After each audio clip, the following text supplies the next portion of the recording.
Hello everyone, कैसे हैं आप सब। आई होप कि आप सब बढ़िया होंगे, स्वस्थ होंगे और मस्त होंगे और आप सबकी पढ़ाई बहुत अच्छी चल रही होगी। हम लोग डिस्कस कर रहे हैं मेंस्ट्रुएशन और ये मेंस्ट्रुएशन का थर्ड लेक्चर है। पिछले दो मिनी लेक्चर में हम लोग 15 क्वेश्चन डिस्कस ऑलरेडी कर चुके हैं। सेशन स्टार्ट करने से पहले आप सबको रक्षाबंधन की हार्दिक शुभकामनाएं। चलिए सेशन को स्टार्ट करते हैं। क्वेश्चन नंबर जो 16 है, इसमें यदि एक वर्ग की भुजा समबाहु त्रिभुज की ऊंचाई के बराबर है तो समबाहु त्रिभुज की ऊंचाई, हम जानते हैं कि ये आपका समबाहु त्रिभुज है, इसकी साइड अगर ए होती है तो इसकी जो ऊंचाई है ना ये होती है √3/2 इंटू ए होती है।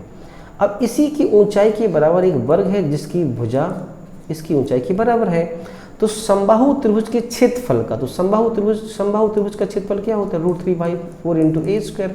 हमने इसकी साइड ए मान रखी है और वर्ग का क्षेत्रफल भुजा स्क्वायर हो तो इसकी भुजा इसकी ऊंचाई के बराबर है, तो इसी का क्या कर देंगे हम स्क्वायर कर देंगे, है ना। तो √3/2 इंटू ए, √3/2 इंटू ए, 2 2 जा 4 से 4 कैंसिल, ए स्क्वायर से हमारा ए स्क्वायर कैंसिल, √3 से √3 कैंसिल, आंसर कितना 1:3 हमारा आंसर हो जाएगा। तो कौन सा ऑप्शन, डी ऑप्शन आपका करेक्ट हो जाएगा। ठीक है।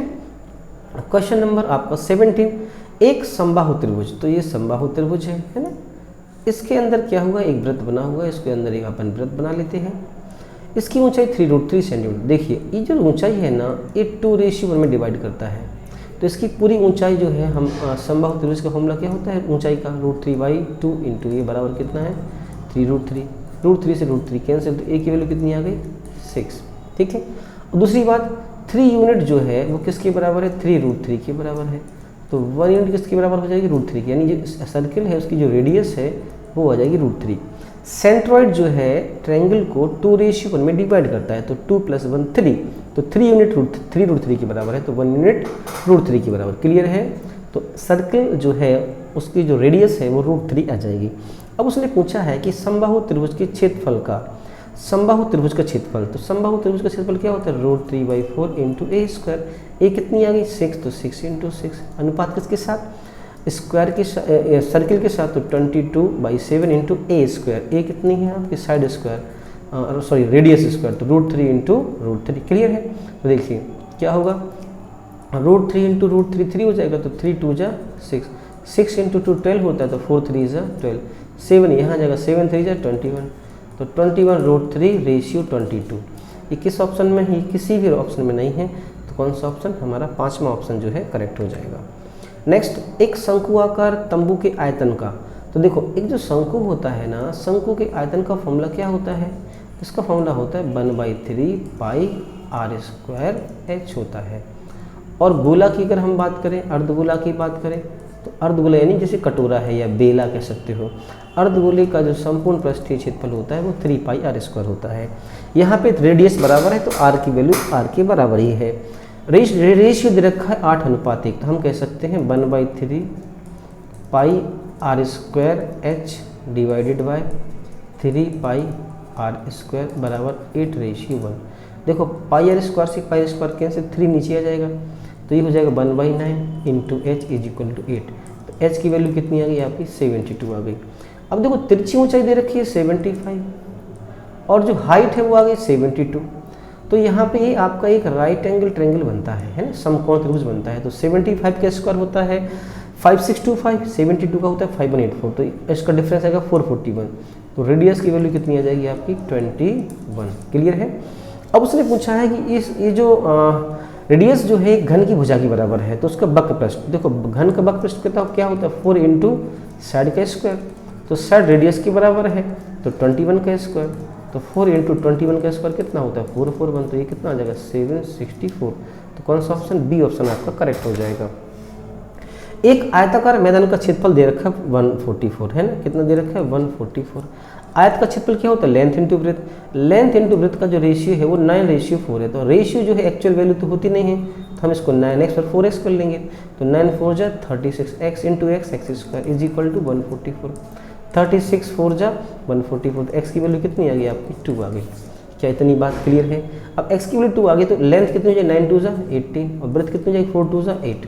अब उसने कॉस्ट पूछी बार लगाने की, तो कॉस्ट कैसे निकालेंगे, परिमाप का मल्टीप्लाई 4 से कर देंगे, तो परिमाप कितना हो जाएगा 2 इंटू 18 + 8 इंटू कितना 4, तो 2 4 जा 8, 8 इंटू 18 प्लस 8 कितना आपका 26, 26 8 जा कितना 208। तो कौन सा ऑप्शन, सी ऑप्शन आपका करेक्ट हो जाएगा।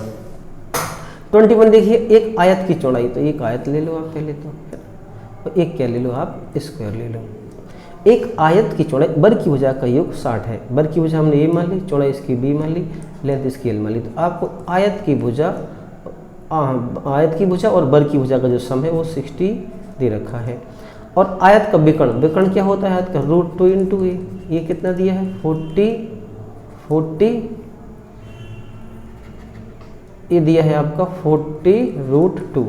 तो देखो √2 से √2 कैंसिल, तो भुजा कितनी आ गई 40 आ गई। अगर भुजा ए 40 आ गई तो बी कितनी आ जाएगी, बी आपकी 20 आ जाएगी। तो ये कितनी आ गई आपकी 20 आ गई। अब पेरीमीटर 84 दे रखा है, तो L प्लस बी होता है पेरीमीटर 84 का हाफ कितना 2 4 जा 8, 2 2 जा 4। तो लेंथ ब्रेथ आपकी 20 है, तो लेंथ कितनी आ जाएगी आपकी 22।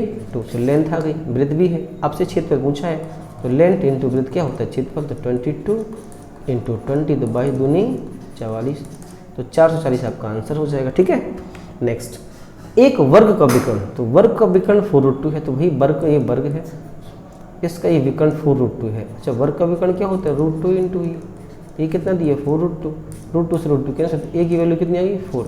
अच्छा, इसकी वैल्यू अगर 4 आ गई साइड, इसका एरिया कितना हो जाएगा 60। अब एक दूसरा वर्ग है जिसका एरिया इसका डबल है 32, तो हमने इसकी साइड बी मान ली, तो बी स्क्वायर की वैल्यू कितनी है 32, तो बी की वैल्यू कितनी आ जाएगी √32, √30 यानी 16 दूनी 32, तो 4√2, तो साइड आ गई 4√2। अब इसका विकर्ण पूछा है, विकर्ण क्या होता है √2 इंटू ए, √2 इंटू साइड, तो बी की वैल्यू पुट कर देंगे, तो √2 इंटू 4√2, तो 4√2 इंटू √2, तो 4 2 जा 8। तो कौन सा ऑप्शन आपका सी ऑप्शन करेक्ट हो जाएगा। एक बेलन और एक गोले की त्रिज्या समान है, ठीक है, वेलन, एक वेलन और एक गोले, तो ये मान लो आपका वेलन है, ठीक है, और ए आपका क्या है एक गोला है, इसकी रेडियस कैसी है बराबर है ना। बेलन की त्रिज्या और ऊंचाई का अनुपात, अगर इसकी त्रिज्या r है तो ऊंचाई क्या होगी 2r हो जाएगी, क्योंकि ऊंचाई और त्रिज्या का अनुपात 2:1 है, तो ऊंचाई 2r, तो ये 2:रेशियो बराबर मेंटेन्ड है। गोले का आयतन 288 पाई है, तो गोले का आयतन क्या होता है 4/3 पाई r3, इसकी वैल्यू कितनी दे रखी 288 पाई। देखो पाई से तो पाई कैंसिल, 4 7 28 और 4 दूनी 8, 3 का गुणा 72 से करेंगे तो कितना आ जाएगा 216, r कितना आ गया 6, तो रेडियस कितनी आ गई 6। अब उसने बेलन का आयतन पूछा है, तो बेलन का आयतन क्या होता है पाई r² h है ना, तो पाई r कितनी है 6, h कितना है डबल है तो 12, तो ये कितना हो जाएगा आपका वॉल्यूम 6 का स्क्वायर 36 इंटू 12, क्लियर है। तो ये आ जाएगा आपका 432 पाई, तो कौन सा ऑप्शन डी ऑप्शन आपका करेक्ट हो जाएगा। नेक्स्ट, आयताकार मेदन का परिमाप, देखो अगर परिमाप 106 है तो इसको 2 से भाग दे दो, तो दोनों साइड का सम कितना आ गया 53। हम कह सकते हैं लेंथ प्लस ब्रेथ का सम जो है 53 है, और L इंटू बी कितना दे रखा है आपको 700 दे रखा है। आप ऐसे दो नंबर सोचो जिनका मल्टीप्लिकेशन 700 हो जाए और जो सम है वो 53 हो जाए, तो आपके मन में आएगा 28 इंटू 25, ठीक है, 28 प्लस 25 53 होता है, मल्टीप्लाई 700 होता है, तो लेंथ 28 हो गई और ब्रेथ हमारी 25 हो गई। तो उसने पूछा लेंथ ब्रेथ से कितनी परसेंट, देखे तो ये 3 है, देखे परसेंट में बोले तो 3/25 इंटू कितना 125, 4 जा 100, 4 3 जा कितना 12, क्लियर है। नेक्स्ट, एक बेलन की वक्र प्रस्थ, देखो बेलन की बात कर रहा है, ठीक है, ये बेलन मान लो आप, है ना, बेलन और बेलन, वक्र पृष्ठ क्या होता है बेलन का 2πr/h होता है, और संपूर्ण पृष्ठ क्या होता है 2πr इंटू r+h होता है। इसकी वैल्यू कितनी दे रखी 7:9, देखो 2πr से 2πr कैंसिल, तो h की वैल्यू कितनी आ गई h/r+, ये रेशियो में दे रखा है कितना 7:9, यानी हाइट 9 यूनिट है, हम इसको 9x कर सकते हैं। रेडियस तो फिर कितनी हो जाएगी 2 यूनिट हो जाएगी, क्योंकि 7 + 2 9 होता है। अब उसने कहा है कि यदि बेलन का आयतन, तो बेलन का आयतन क्या होता है πr² है, तो πr कितनी हमारी 2x का स्क्वायर इंटू h कितना है 9x इजिकल टू कितना 88, क्लियर है भाई बात। तो पाई की वैल्यू कितनी 22 डिवाइडेड बाई कितना 7, क्या इतनी बात, यहाँ पे 7 आएगा 7, h की वैल्यू कितनी 7 है। ये 2 2 जा 4x स्क्वायर इंटू ये 7x इज इक्वल टू 88। 22 चौके क्या 88, 4 से ये 4 क्या हो जाएगा कैंसिल हो जाएगा, 7 से 7 भी कैंसिल। तो एक्स क्यू की वैल्यू कितनी आ गई 1, तो एक्स की वैल्यू कितनी आ जाएगी 1, यानी रेडियस आपकी कितनी आ गई, रेडियस कितनी आ गई आपकी 2 आ गई। क्या इतनी बात क्लियर है। अब उसने क्या पूछा ब्यास, तो 2 का डबल 4, तो कौन सा ऑप्शन आपका ई ऑप्शन करेक्ट हो जाएगा। क्लियर है। तो आज का सेशन यही समाप्त होता है। चैनल को सब्सक्राइब कर लें आगे और इसी तरह की वीडियोस देखने के लिए। वीडियो अच्छे लगे हो तो शेयर अवश्य करें। यदि कुछ नहीं समझ में आया हो या स्पीड तेज हो या स्लो हो तो भी हमें कमेंट करके अवश्य बताएं। जय हिंद, जय भारत और वंदे मातरम।